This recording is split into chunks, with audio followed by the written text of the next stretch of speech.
Welcome back to the channel, everybody, for Boxing Day racing for the listed Christmas stakes as well as the Lord Stakes also on this day. Pretty keen on a couple here, and I think there should be a few horses that should be very hard to beat. But let's get into the preview and find some more winners.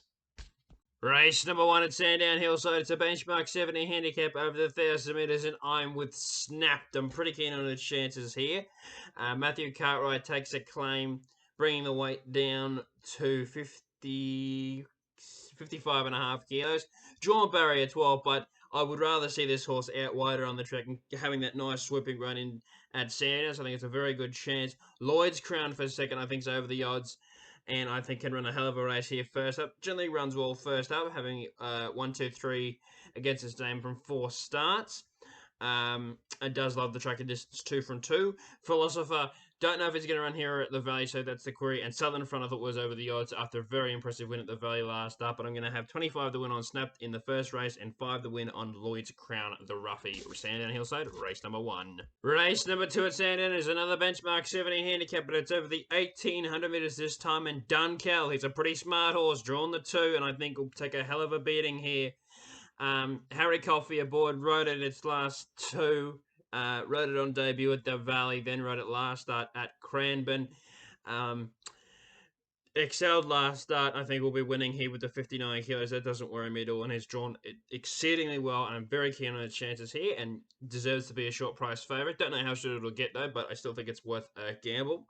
Hard to cross for second. The other Paddy Payne runner in the race, carrying the big weight of the 60 kilos for Stackhouse. Won his last 2 at Sandown, so is a good chance to go for a 3-peat here. No drama for third. Has the city placing on his name from last start. Does get Jamie Carr, but has the big weight, but does have an inside draw. And Ghetto Superstar ties a form in with hard to cross.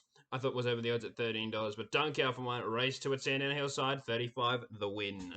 Race number 3 at Sandown Hillside, and it's another benchmark 70, and again over the 1,800 metres, and it's a 1-horse race for mine. St. Lloyd, 3 from 3. He's already won the race. He's not going to be beaten. He'll remain undefeated, 4 from 4. I'm very confident about that fact. Had one start on top of the ground. Has had one start on top of the ground for the win. Up in distance down to the 1,800 metres for racing over the 1,500 metres. Probably a query at the distance, yes, but by his scope and range, I think he can get the distance comfortably and be winning here. Johnny on the board's got to carry the big weight, but he carried a big weight last start and absolutely bolted him, so that doesn't worry me. And has a beautiful drawn barrier 7 for the Mar users team, so pretty keen on his chances. Princess Rani's for second. The Peter Moody trained Galloper for Stackhouse in the saddle. Fourth up now, should be ready to show something and should be ready to win, and has an inside draw to prove to see how it's good. Beretta for third, was good last start, running 4th behind Tasman Park and Netanyahu. And Confrontational, does it come here or go to the Valley? Not too sure, but is over the odds at $10 here.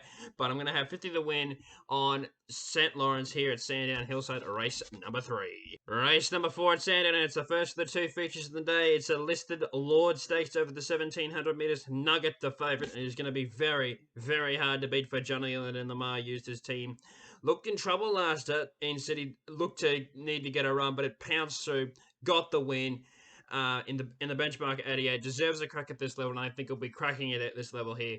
He's better than these, and I think he'll just be winning here. Life Lessons for second, has a lightweight for Jamie Carr and Peter Mitter, goes full from that barrier and might steal it on the turn, but hopefully Nugget can run it down late.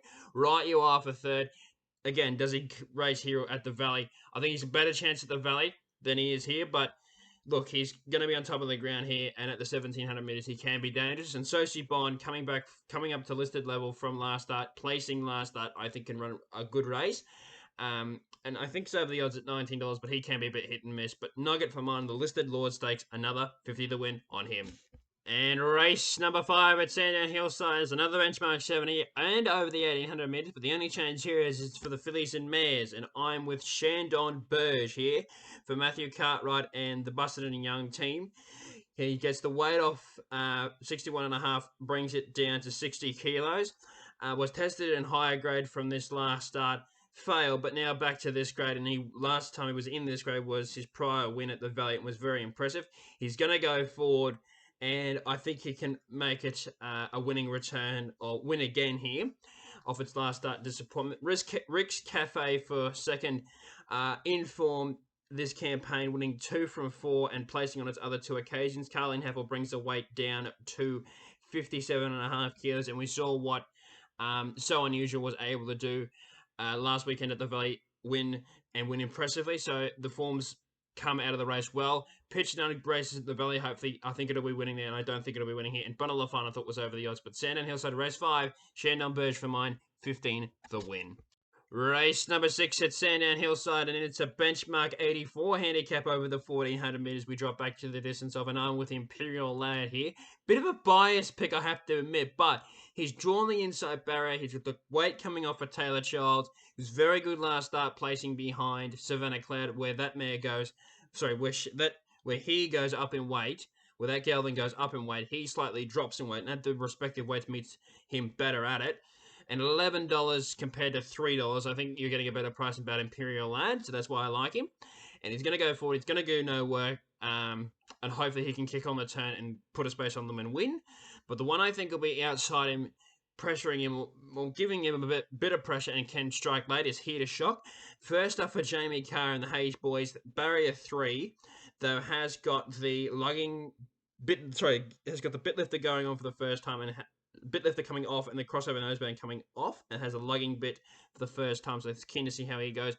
Savannah Clan, obvious winning chance, beat Imperial Lad last start, will be forward to midfield in the run, so big chance. And Sig Positano for fourth, drops a lot in weight from his last start effort. I think he'll be charging at the line, but Imperial Lad for mine, 20 the win. I'm hoping that the old boy can pay me back.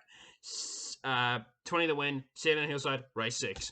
And the second feature of the day at Sandown, and it's the listed Christmas Stakes over the 1100 metres, and I'm very keen on this favourite here in Andermatt. I think it'll be winning. You can make excuses for its last couple of runs where it's failed. Soft tracks, doesn't handle them, gets a good track here, gets a lightweight, gets Jamie Carr, gets a winnable barrier, and I think it'll be too good for them here.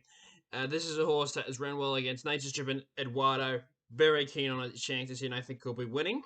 Halvorsen for second. I couldn't put him on top this time because he's had a little bit of a setback with a few issues. So I just thought put him for second and see how he goes.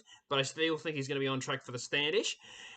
Ashford Street was a very big win last weekend, and I think can back it up and run really well here. And Jigsaw for fourth probably goes forward, will go forward from the barrier and does have a lightweight for Dan Moore, so can see it running well. But for the Christmas Stakes of this year, I'm with Andermatt, 40 the win, and 10 each way on Halvorsen.